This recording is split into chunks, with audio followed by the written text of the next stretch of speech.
Oi, turma, tudo bem com vocês? Sejam bem-vindos. Hoje, nossa segunda aula de psicultura. Eu sou a professora Renata, estarei com vocês aí, né, vendo aí nossa disciplina, conversando um pouquinho sobre a psicultura, tá? Passando essa noção para vocês e já adianto aí que vocês terão aí pela frente aí todo esse percurso, né? Se você já sabe como é, aluno UniBTA, pega lá o Saiba Mais, participa do fórum, tá? Faça os exercícios para ter todo esse trajeto aí da nossa disciplina concluída, tá bom? Bom, vamos lá, nossa aula 2, deixa eu compartilhar aqui a tela. Vamos lá, hoje, o que a gente vai abordar aqui? Deixa eu colocar aqui a minha apresentação para vocês, acho que agora vocês estão vendo. Bom, nós vamos falar aí das espécies de organismos aquáticos cultivadas e dentro dessa pauta a gente vai ver as principais espécies, principalmente de interesse comercial na aquicultura. Vamos falar de peixes de água doce e também salgada, as principais aí, né? Não dá para a gente abordar tudo, mas vamos ver simplesmente o interesse econômico comercial também incluindo aí crustáceos e anfíbios, tá? É, dentro, então, né, desse cenário, as principais espécies aí, vamos ver aí, né, que a gente tô mostrando aqui, né, a organização aqui da nossa aula, iniciando aí pelo mapa da aula anterior, tá? O retrato da produção da aquicultura no Brasil.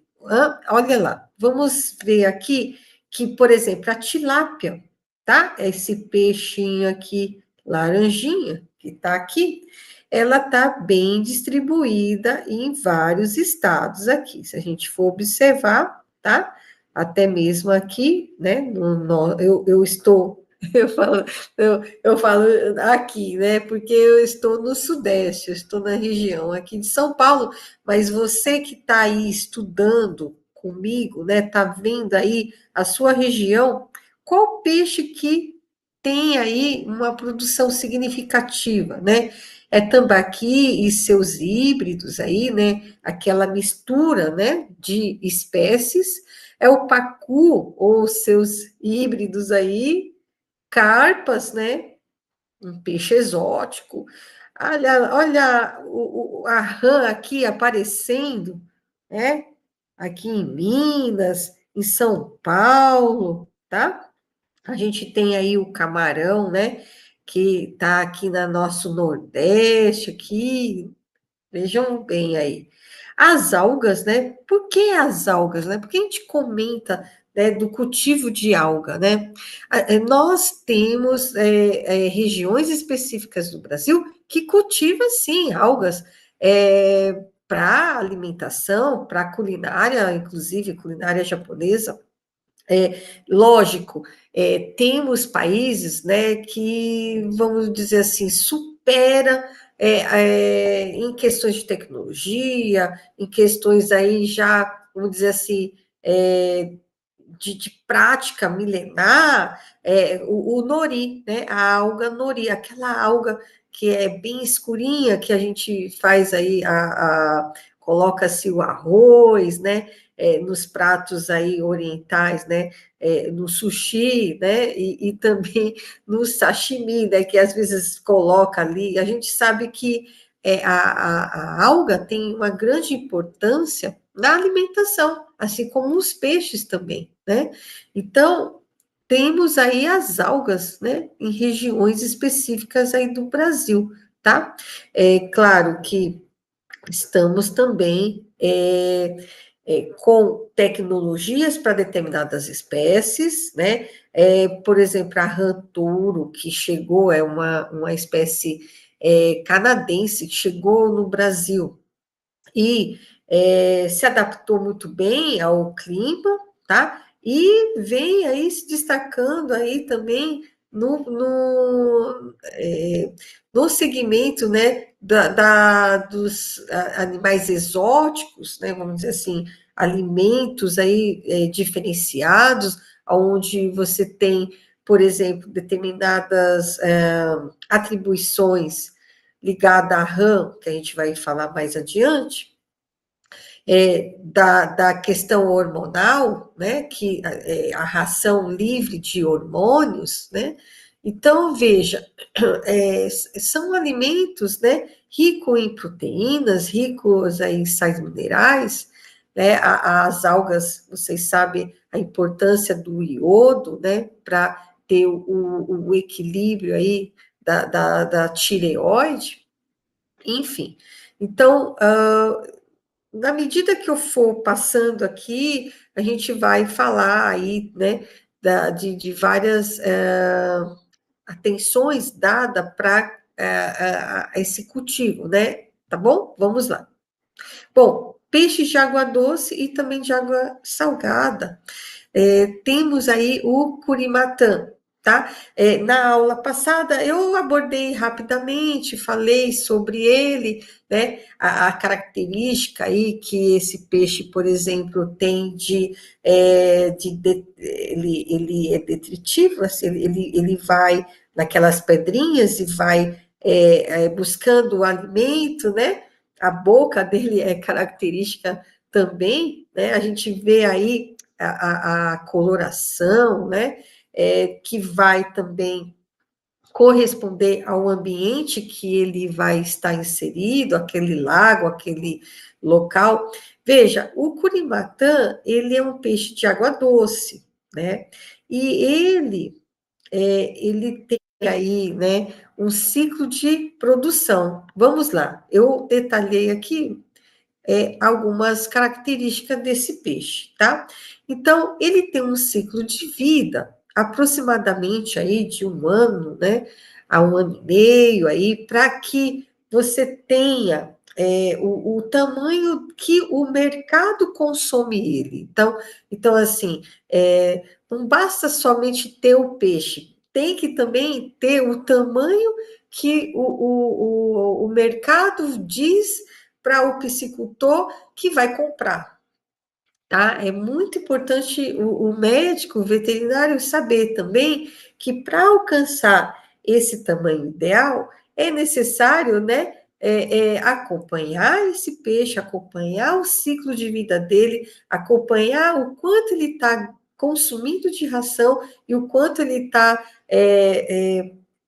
consumindo e conservando, né, fazendo com que haja a conversão, né, essa conversão alimentar, o quanto ele está se alimentando e o quanto ele ganha, ele tem que ganhar de peso e gasta-se energia também, né, daquele ambiente que ele está inserido, o quanto ele vai economizar ou não. E muitas vezes, o que acontece é que esse estudo do fator de conversão alimentar, que é o FCA, ele não é assistido por profissionais qualificados para ajudar nessa meta, tá? Então, olha só, onde entra o médico veterinário também, trabalhando em conjunto com o piscicultor, tá? Então, muitas vezes ele não sabe que a indicação, né, é cerca de 1,5 a 2, que seria o quanto ele está consumindo daquela ração e o quanto ele está convertendo em peso, tá? Ele está ganhando em peso, ele não está gastando toda aquela energia, tá? Bom, vale comentar aqui que não basta você ter só a espécie e fazer todo o processo de criação dessa espécie, tá? Eu estou criando essa espécie, acompanha aqui comigo. E aí, de repente, o local, aquele ambiente que parecia ser propício, de repente começa a ter variação de temperatura, e aí sim, gente, vai acarretar nessa conversão alimentar conversão, né, do peso aí, do quanto ele está consumindo e o quanto ele está gastando. Por quê? Porque vai chegar um momento, né, de oscilar, dependendo do estado onde estiver o cultivo, oscilar a temperatura, tá? Então, por exemplo, essa espécie, o ideal seria cultivar num ambiente onde essa alteração vai ser pequena, quer dizer, apesar de você achar que 5 graus, né, de 25 a 30 graus não seja uma mudança tão radical, mas para o peixe se torna, né, 1 grau de diferença. Tem diferença, professora? Sim, tá? No todo o metabolismo que ele vai estar representando naquele ambiente. O metabolismo dele vai exigir esforços, até porque ele precisa se adequar, né, à temperatura psilotérmica, né, ele é psilotérmico, se adequar daquele ambiente à temperatura, e muitas vezes o peixe para de se alimentar devido a 2 graus de diferença, tá? Ou ele fica muito agitado, né, na água, tá? E tem outras características, outros parâmetros que estarão inseridos, como, por exemplo, o potencial hidrogênio iônico da água, né, que é o pH. Então, olha só, o pH da água vai refletir, né, também no aspecto, né, o habitat dele ali, a presença ou não de alimentos, outros peixes, tudo isso, né, ainda mais se o piscicultor ele não vai fazer um monocultivo, ele vai preferir o policultivo. Então, essas espécies em conjunto, várias ali, pode ter diferença, né? Por mais que seja 1 grau, ou mesmo o 0,5 de diferença de pH, vai fazer diferença naquela espécie, tá? Por isso que os piscicultores, eles preferem o monocultivo, tá? Porque é mais fácil, mais simples de você fazer a manutenção, todo o equilíbrio ali daquela água, né? Chegar ao cultivo bom, né? De grande efeito de conversão alimentar. Além disso, vamos pôr uma observação aí, que o meio ambiente, né? Assim, a natureza, as mudanças climáticas estão acontecendo, mas não é somente em um determinado lugar, de uma região, não, é global, tá? Então, veja, além dessas características que o peixe necessita daquele ambiente, o próprio ambiente está mudando, tá? E a gente tem as catástrofes ambientais também para piorar várias situações, né? Como a gente já viu aí em anos anteriores aí, comprometendo rios, né? Percursos hídricos aí comprometidos e determinadas espécies também morrendo, sumindo, tá? E outras espécies que deveriam estar, por exemplo, no seu habitat, já está ocupando outros lugares, a gente vai ver mais adiante, né, de determinadas espécies, vou falar daqui a pouquinho, que estão indo em direção ao não habitat natural delas, tá? Por que isso? Porque está tendo alguma coisa aí, sim, né, dessas condições, dessas alterações climáticas que vai afetar também a água, os recursos hídricos, tá certo? Bom, a dieta do Curimatã é o quê? É uma ração extrusada. O que é uma ração extrusada?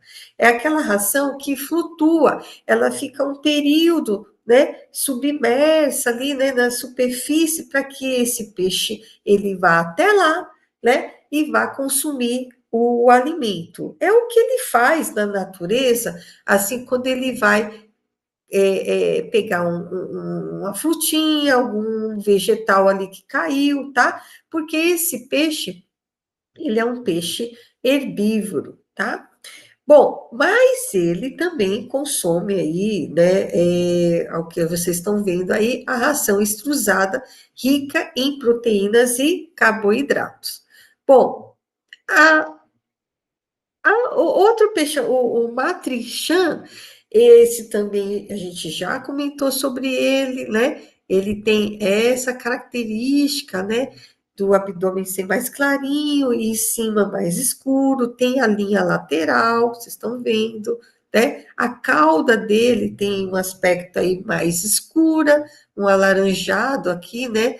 Das nadadeiras, tá?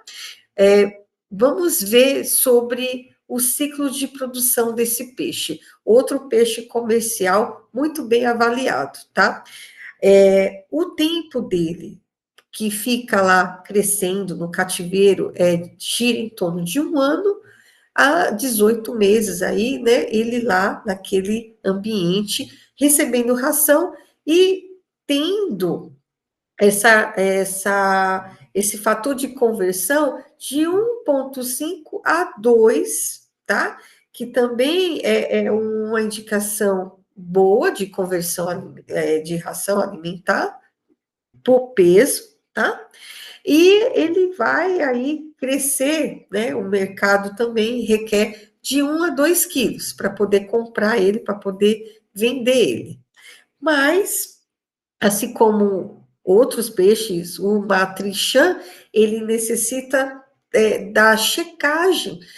Muito assim, ele é um peixe sensível a alguns parâmetros do ciclo do nitrogênio. Então, a gente tem aí amônia, nitrito, nitrato, como parâmetros que devem ser monitorados constantemente para esse peixe, tá? Para que ele realmente possa tá naquele ambiente com esses valores, esses parâmetros dentro do normal para ele, no ambiente, né? Vamos dizer assim, um ambiente artificial, mas criando um ambiente próximo do natural, né? Para que ele tenha essa conversão aí alimentar eficiente.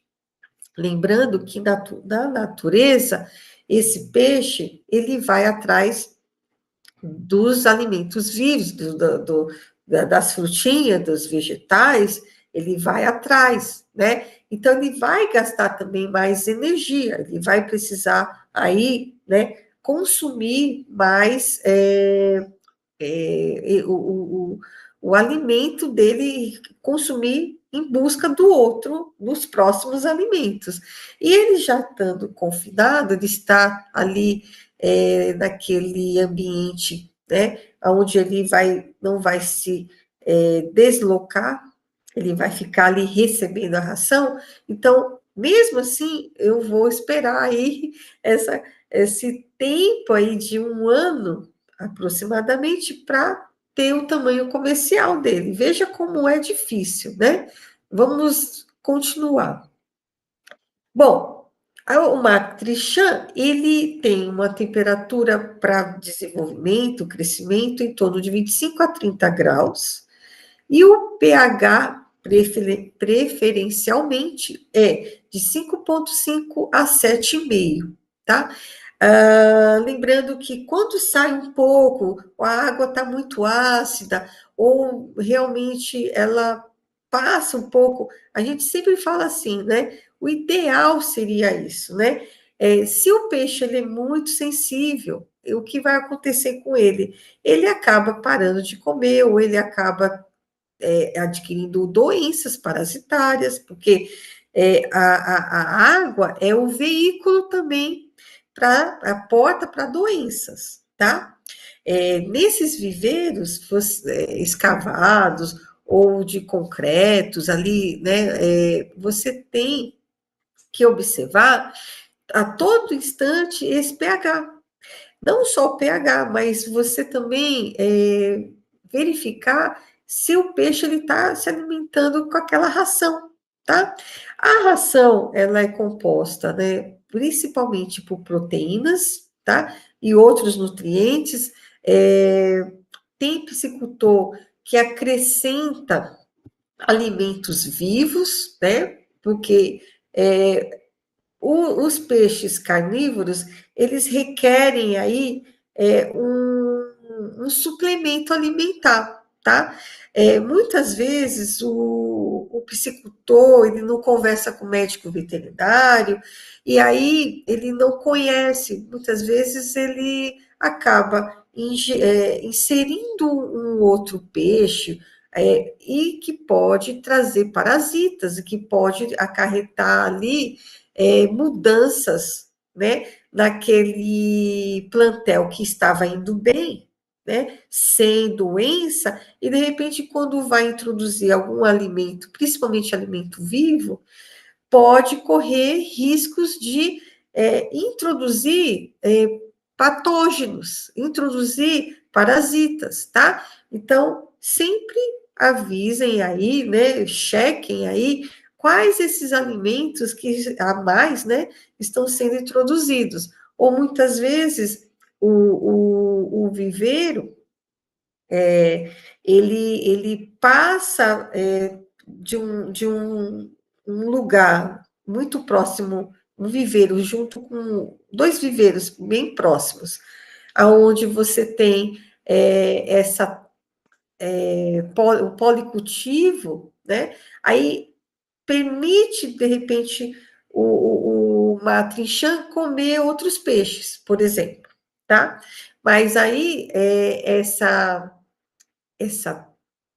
introdução principalmente de novas espécies, se chegar novas espécies, tem que deixar em quarentena, tem que esperar para ver se o peixe não vai ficar doente, se ele não vai trazer enfermidades para os peixes que já estavam ali, né? E muitas vezes quando é pesca e pague, muitos peixes acabam ficando machucados e o viveiro, ele simplesmente, a troca de água, né, ela passa de um tanque para o outro, tá? E aí existe esse risco de contaminação, tá? Bom, cheguei aonde eu comentei desse peixe na aula anterior, e aí eu queria exatamente falar sobre ele, porque o pirarucu, eu tive a oportunidade, muitos anos atrás, aqui em São Paulo mesmo, no Instituto de Pesca, no aquário, né? Ver esse peixe aí lindo, né? Um peixe enorme, e que na época a gente falava assim, né? Não cogitava-se que esse peixe, né? Imagina, né? Hoje era um peixe tão difícil, né? De criado em cativeiro, né, um peixe de origem amazônica e que veio para São Paulo, né, para ser estudado, para ser observado, porque é um peixe que é difícil dieta, né? A dieta desse peixe, né? Então eu me lembro, né? Às vezes colocava ração e não pegava, toda a pesquisa voltada para a melhor ração que esse peixe poderia, né, consumir e ele não rejeitar. Por quê? Porque o pirarucu, apesar de eu ter comentado com vocês na aula anterior que ele era considerado onívoro, né, de comer de tudo, mas ele é um carnívoro generalista. Como assim?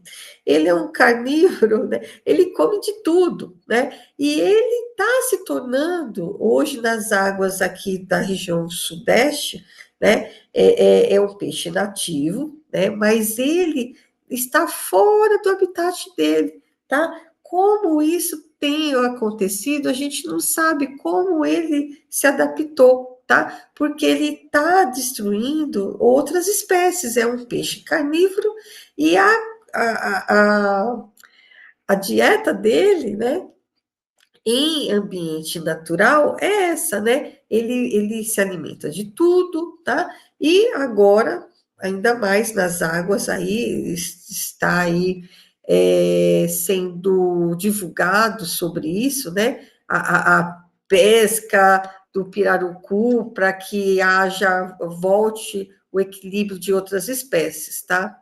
Bom, gente, eu coloquei aqui algumas observações do pirarucu.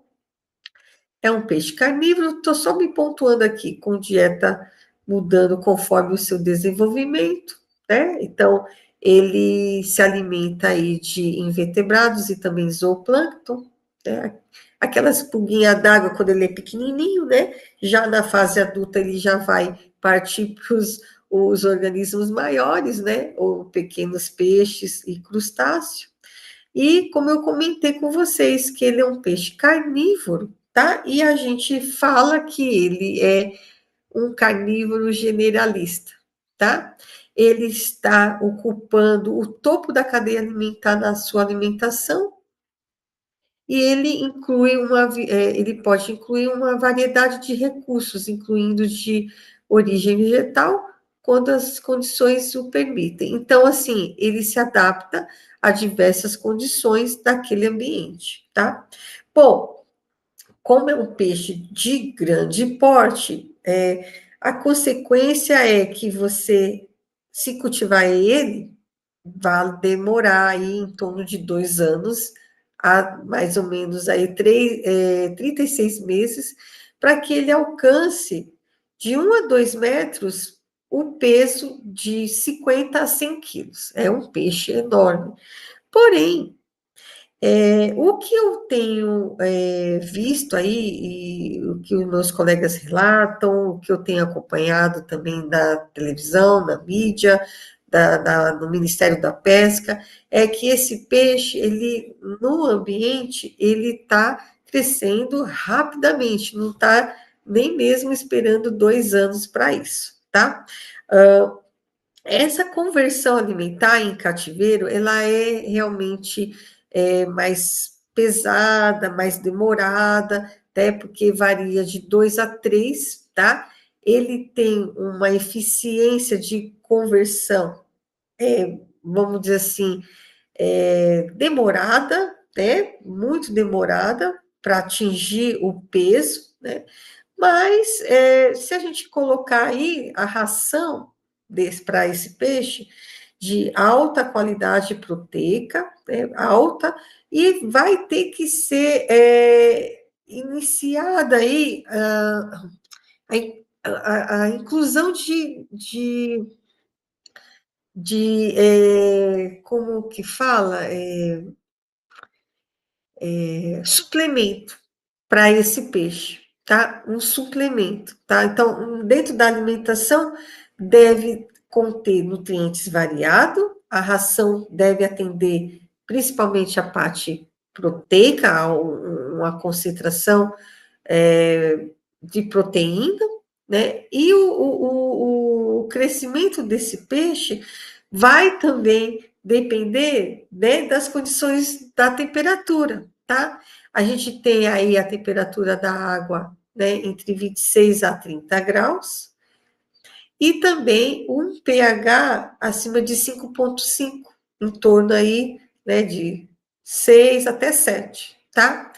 Bom, quando ele está em cativeiro, a gente oferece a ração extrusada, mas às vezes o peixe resiste, então você fornece dentro da ração, inclui alimentos, por exemplo, outros peixes para ele, tá? Ou até mesmo alimentos congelados. Vejam bem, temos que saber a procedência dos outros peixes. Mas eu vou falar uma coisa para vocês. Eu não acho que o pirarucu vai ser um peixe aí,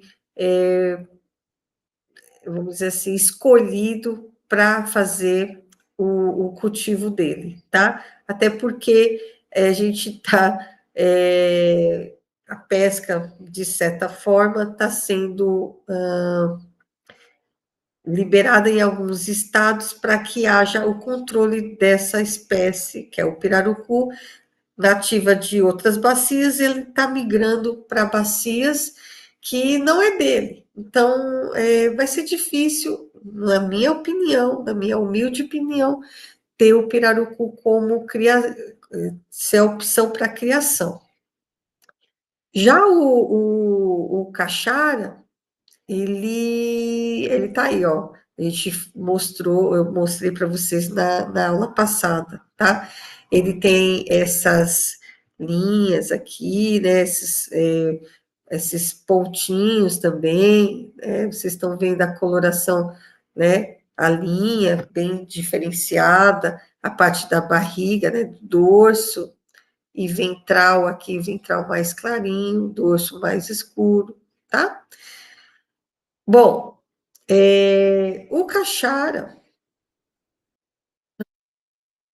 tem aí um ciclo de produção, estou só aqui me pontuando e vocês acompanhem, vai anotando aí, de 18 meses a 24 meses, em torno de aproximadamente 2 anos, para que ele atinja o peso de 1 a 2 quilos. E a conversão alimentar é de 1,5 a 2,5, tá? Eu não estou lendo o nome científico, mas aqui, por exemplo, né? Ele também é conhecido como surubim, tá? Surubim caixara. Eu estou mostrando para vocês e estou falando mais o nome popular, né? Que é o caixara, surubim caixara. Ele é o pseudoplatistoma, ó, nome pseudoplatistoma fácil. Bom, quando a gente começa a trabalhar, por exemplo, eu trabalhei com tilápia do Nilo, então o nome científico começa a fazer parte, Oreochromos nilóticos, né? Oreochromos nilóticos. Então, o nome científico, ele começa a fazer parte de você, futuro médico aí, veterinário, quando você está trabalhando constantemente com aquela espécie, né? Não significa que você não tenha um olhar para que veja o gênero, né? Que esse é o gênero, e a espécie que você está trabalhando, tá? É importante nos nossos estudos aí, vocês aí, né, estão estudando, verificar também o nome da espécie, tá bom? Ó, observa que o caixara, né, ele tem uma temperatura aí de 24 a 30 graus. Ele cai um pouquinho a temperatura dele e aumenta o pH. Olha, observa aqui, ó. O pH ideal para ele é de 6 a 7,5, tá?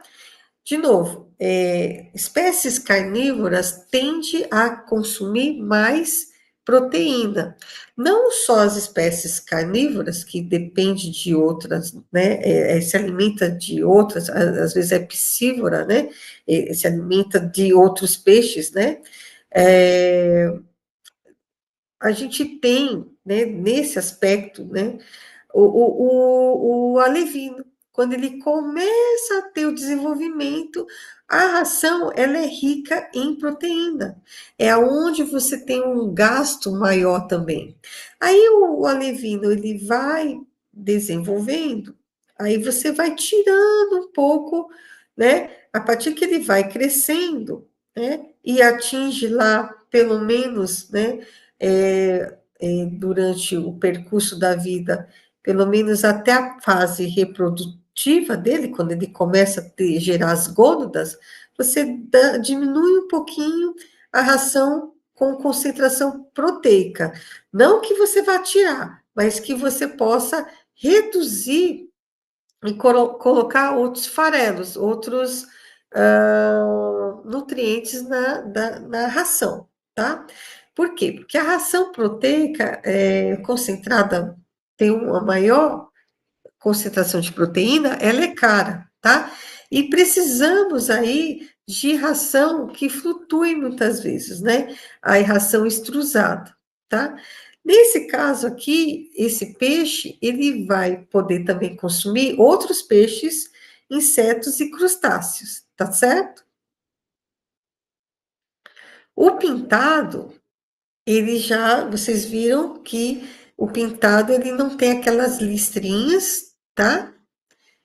Ele tem a duração do ciclo para concluir aí o tamanho comercial de 12 a 24 meses, ou seja, né, aproximadamente aí 2 anos, e a variação, né, do fator seria de 1,5 a 2,5, que é o fator de conversão alimentar. Vejam bem, ele precisaria, né, de um consumo de ração, né, em torno, né, de 1,5 a 2,5, né, tendo diariamente, fazendo isso diariamente, para alcançar 2 quilos durante esse segundo ano, tá? É difícil, é difícil.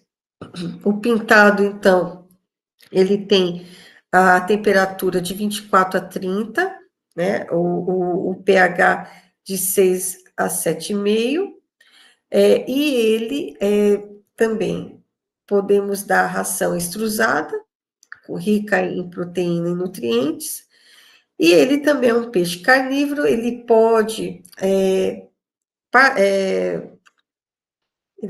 então, dentro do viveiro, esse tipo de peixe, você acaba muitas vezes adquirindo outras espécies, então a gente tem a opção pelo policultivo, tá? E a gente tem, por exemplo, turvira e outros pequenos animais aquáticos aí, né, sendo aí o alimento suplementar do pintado. Ele é um predador, né, de água doce, tá bom? E ele é muito valorizado pelo gosto da carne, tá? E o mercado realmente procura ele. O piau, ele tem um ciclo de 12 a 18 meses para alcançar, olha só como a diferença, né? Para alcançar meio a 1 quilo, tá?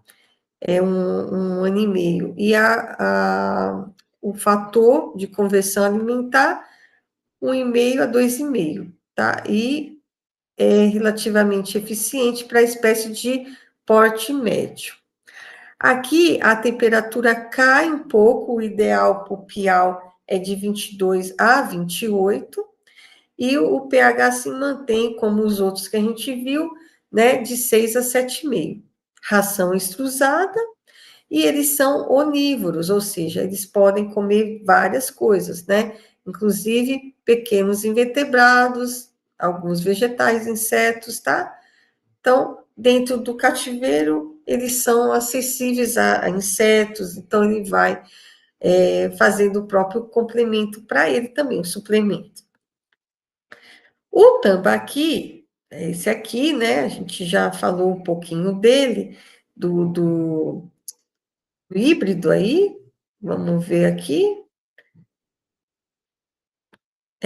Tambaqui, o Colossoma macropomo,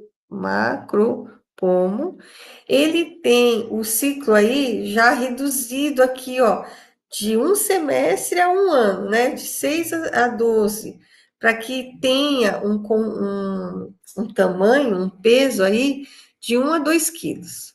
A temperatura é aquela faixa, né, de 25 a 30, pH de 5,5 a 7,5, levemente ácida, né? Para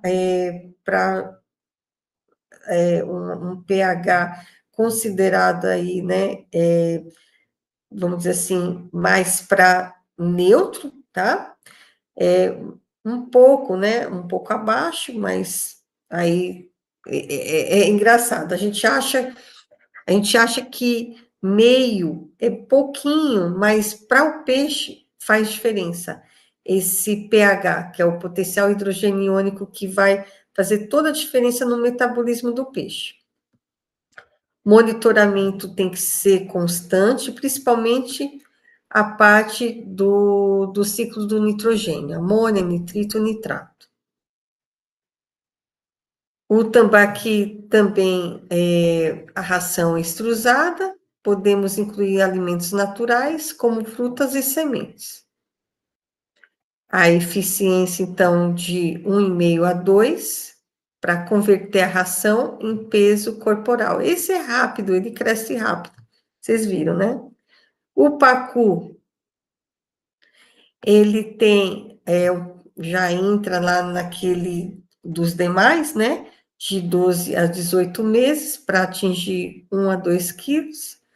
Conversão parece muito similar, 1,5 a 2, muito similar aos demais. Cultivo,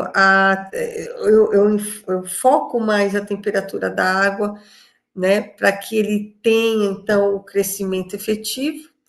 pH 5,5 a 7,5, ração extrusada, e o pacu, ele é onívoro, então ele tem aí um consumo, né, que não requer tanta proteína como os carnívoros, mas é bom colocar uma ração nutritiva para que você tenha, então, um peixe aí de alta conversão, né, eficiência.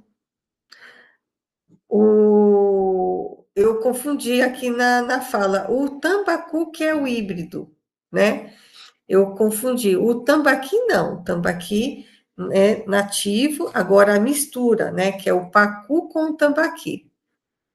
Gente, é, é, quando eu vejo, assim, por exemplo, um híbrido, que muitas vezes as pessoas acham assim, acreditam que o híbrido ele não possa se reproduzir, né, a natureza, ela nos surpreende, né?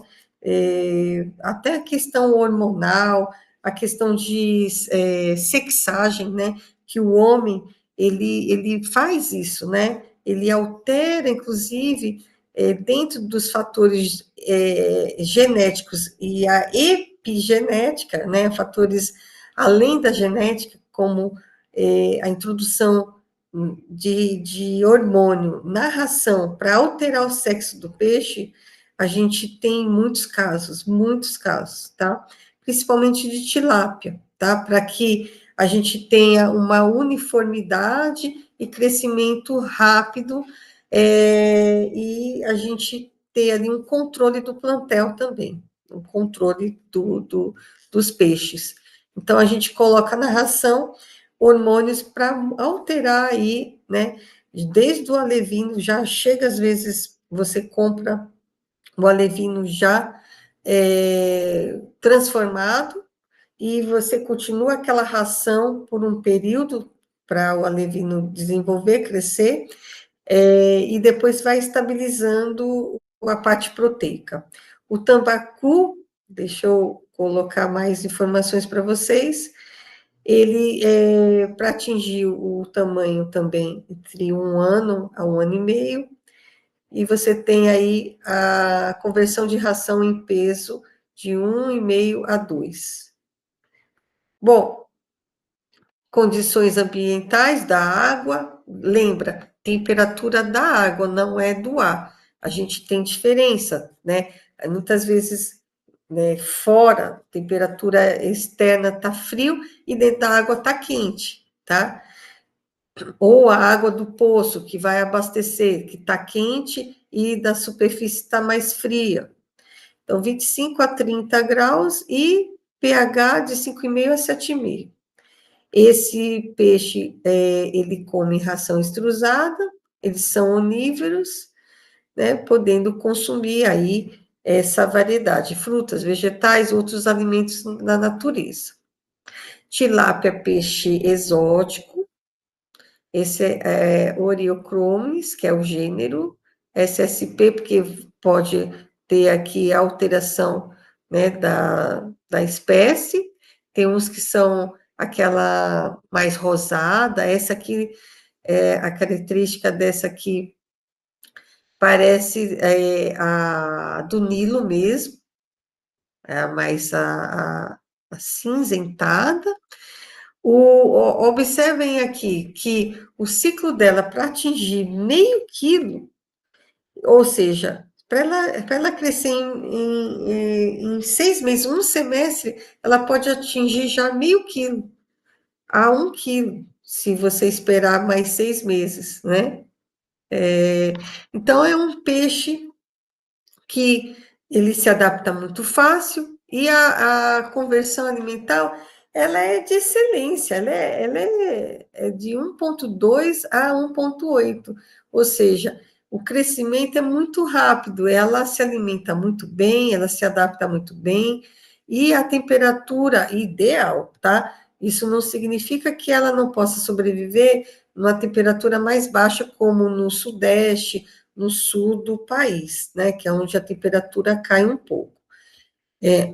Ela se adapta bem, então você está vendo aqui, inclusive o pH dela, né, o pH, isso porque eu não estou falando do oxigênio dissolvido, que tem que ser 5 ppm, né, acima de 5 ppm, miligramas, né, por litro de água, tem que ser acima de 5, não estamos nem falando.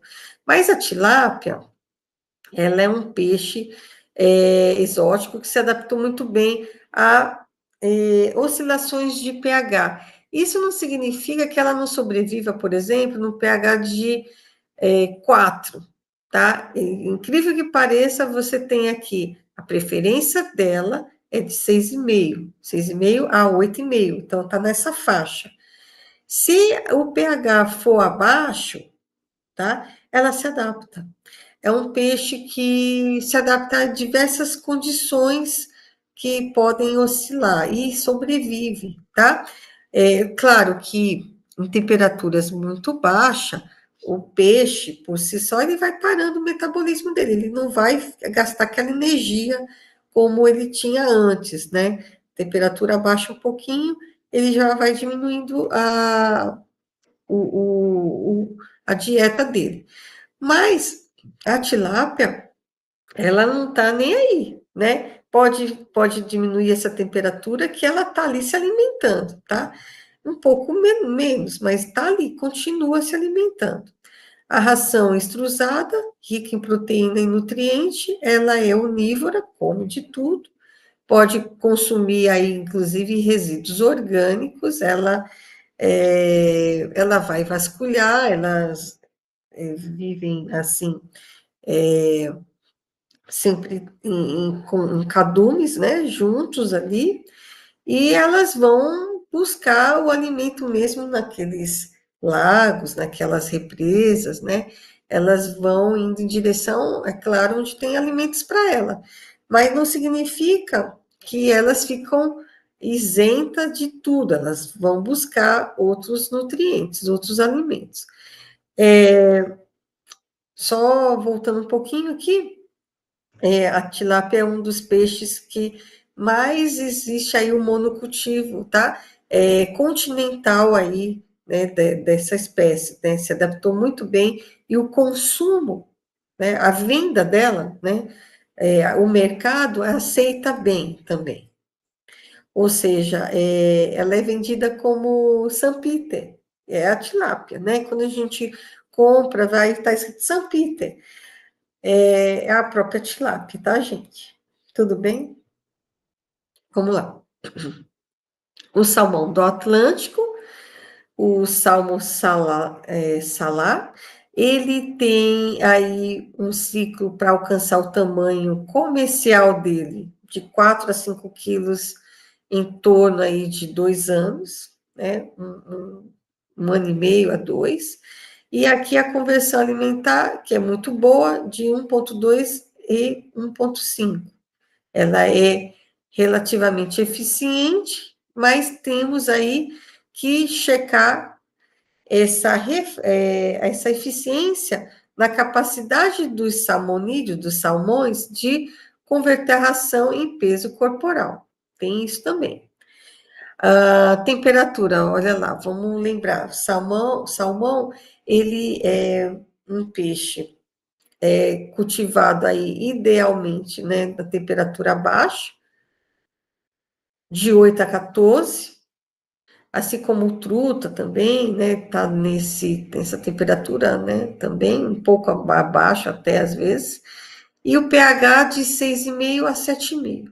Ração extrusada, rica em lipídios, vitaminas e minerais. Por quê? Porque o salmão, ele requer muita, essa dieta balanceada, lembrando que a carne do salmão, né, em cativeiro, no, né, mesmo estando em alto mar, tá? É importante porque é um peixe de água salgada, tá certo?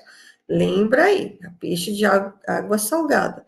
Mesmo ele sendo cultivado, né, em enormes estruturas em alto mar, a gente sabe que ele não vai caçar, ele não vai atrás aí de nutrientes, né, alimentos ali, né, da própria natureza, para também ter uma coloração tecidual da carne dele, né? Então, muitas rações, ela inclui aí uma pigmentação, tá? Mesmo sendo natural o pigmento.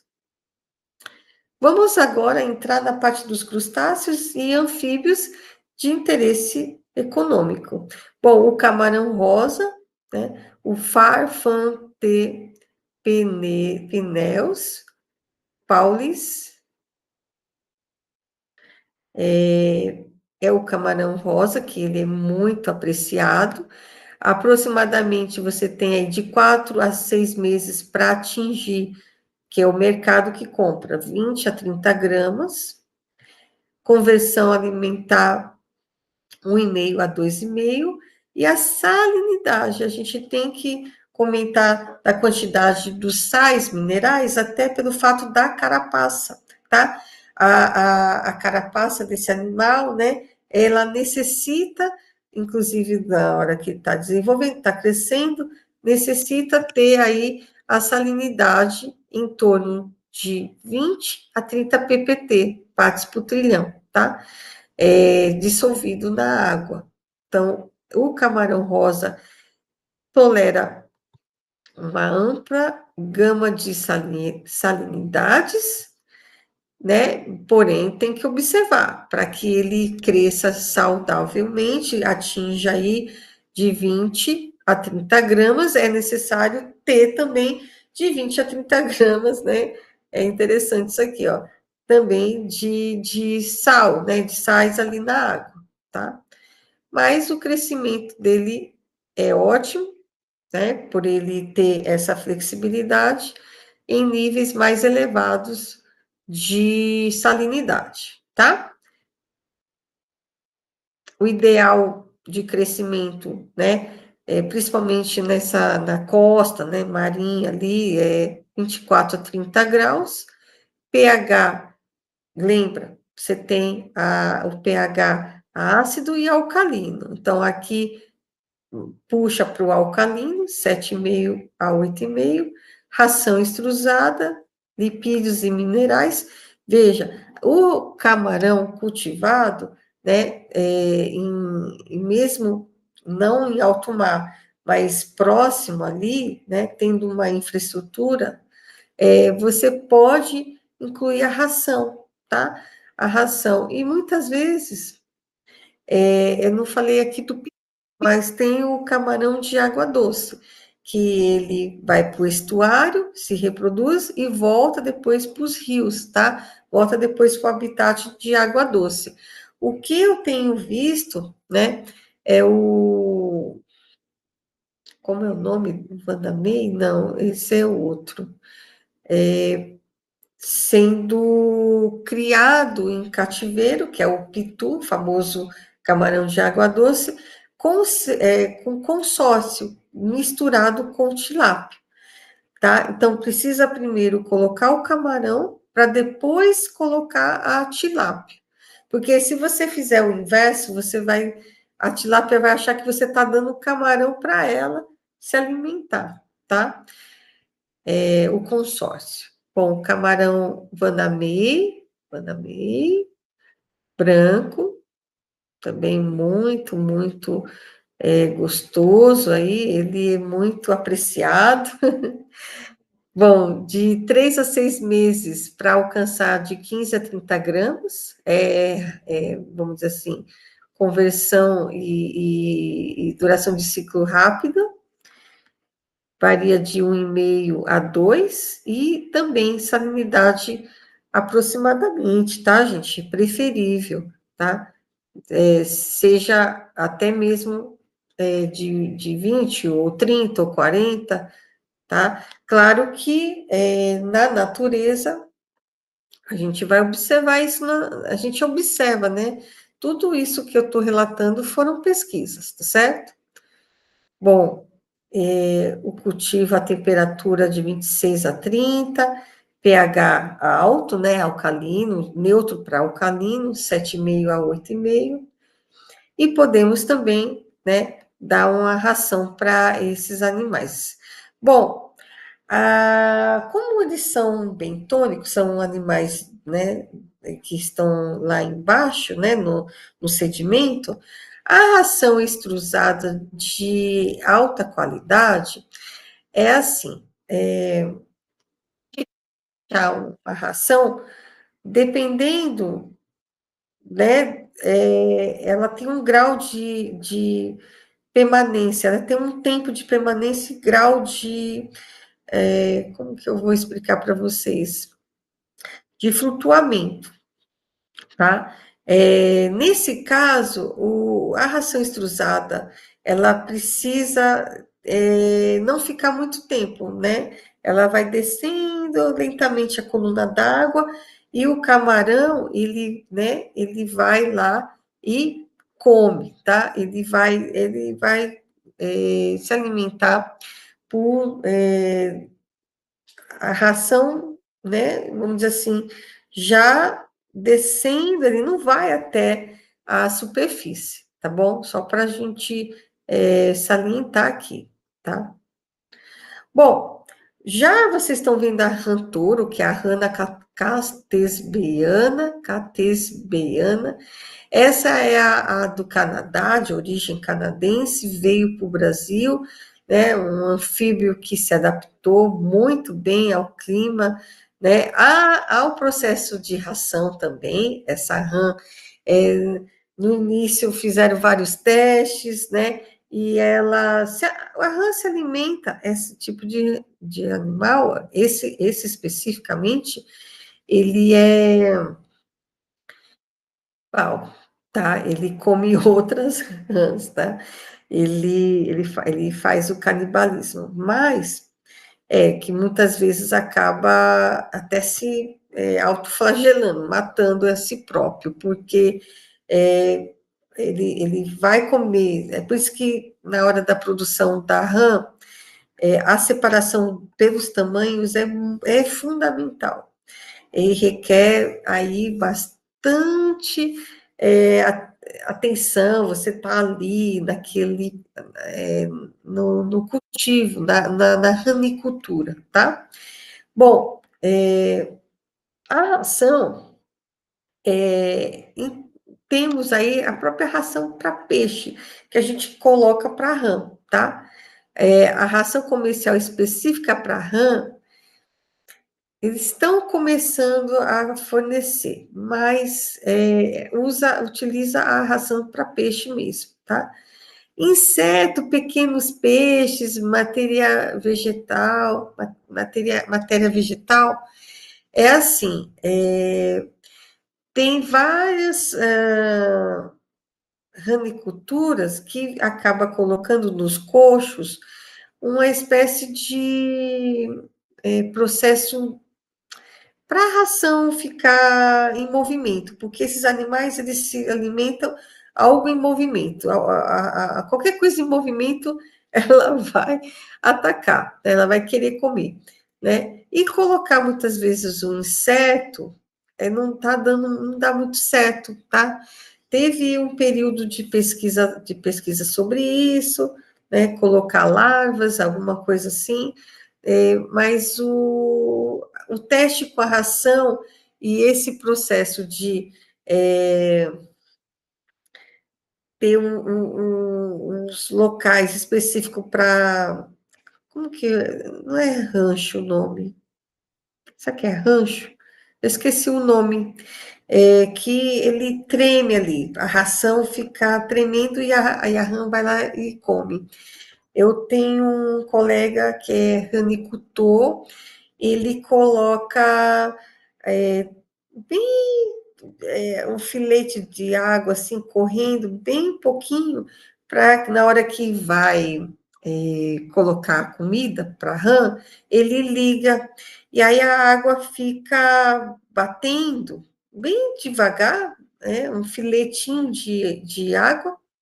Imagina assim uma torneira caindo bem lentamente, é o momento que ele põe a ração. E a rã já está acostumada, ela vê aquele ondulação e a ração, ela vai lá e come, tá? Bom, gente, o temperatura ideal, não significa que não pode só ser um pouco inferior. Apesar de que 22 a 30 graus, né, para você ter essa temperatura um pouco mais baixa, ela tolera, inclusive, uma ampla faixa de temperatura. Mas o ideal mesmo é que ela cresça 28, 27, 28 graus, tá? O pH da água gira em torno de 6,5 a 8. E a ranicultura, ela tem se expandido, tá, gente? A ranicultura, veja, tem a fase, né, do girino, que requer a água constante ali, e depois uma parte da vida, né, que é da metamorfose da rã, ela ainda continua na água por causa da pele dela, né, a sensibilidade, a umidade tem que existir, né, ali naquele ambiente, né, para que ela sobreviva e respire pela pele, tá bom? Bom, essa rã, né, se adaptou muito bem, e para quem nunca comeu, né, fica a dica aí, é um gosto, né, eu já experimentei, né, é realmente uma comida exótica aí, né, tá bom? É uma rã exótica, a rã é a espécie exótica e a comida também. É um gosto assim de peixe com frango, só comendo mesmo, né, gente? Só comendo para saber. Aí você deve estar pensando, será? Será, professora? Né? É rica em proteína, tá certo? E normalmente é a coxa dela, né? É tão pequeno depois, quando eu fui experimentar, mas já acabou, é tão pequeno. Então é isso, pessoal. Fiquem com Deus, tá? Até a nossa próxima aula. Tchau, tchau, tchau.